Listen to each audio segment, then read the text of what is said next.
Good morning, everyone. Good morning on September 21st, 9:21, right? Here we are, back at it early in the morning, ready to go, ready to get this Friday, get this weekend started. So, how are you going to start the Friday? You're going to start it with the September challenge? 42 cards today. Whoo, baby. If you've been sticking to it, I recommend checking your arms out afterwards. After doing those push ups, you'll see some muscle. That's a good thing. So, a couple of things that I wanted to talk about today. One is one of the things I try to really live by, and I think I've mentioned this before, is never be the smartest person in the room. Hang out with people who are better than you. When you hang out with people that are better with you, you're always going to be learning. And the reason this comes is because at practice last night, we had a newer guy, and a guy who's been training with me for years come up. But I, had the newer guy run with this guy, knowing that he probably couldn't keep up. But I wanted him to try, see what you got. It's practice, anyhow. So it's just one of those things where you think about, do you always run with the same people who you're comfortable, or you're the big dog in that group, so to speak, or do you try to get yourself going a little bit more, try to do a little extra, try to push yourself with someone else? So it's just a thought process. I mean, obviously, at run practice, I'm probably the smartest guy in that one single application. And at your job, if you're paid to be at the top, you should be probably the best person in that position.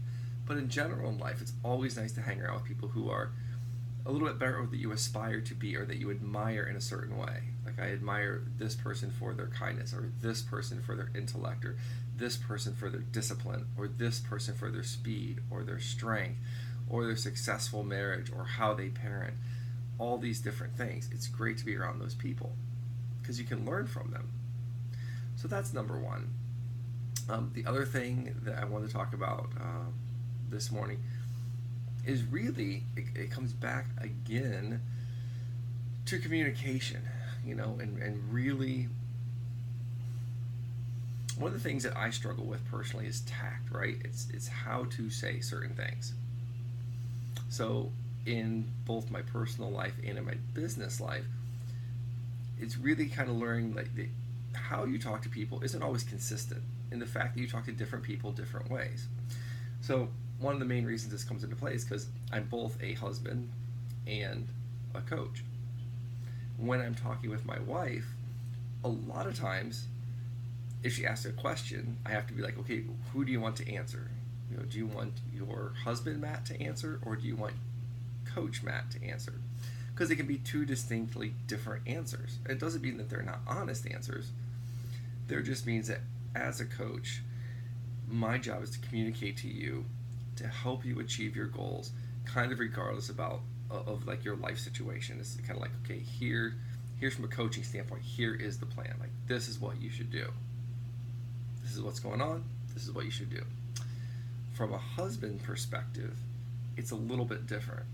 A husband perspective has to look at the emotional aspect of it, the relationship aspect of it.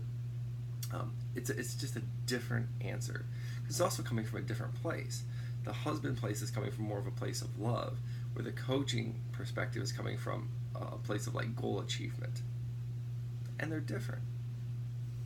And the same thing happens, as you run with people over time.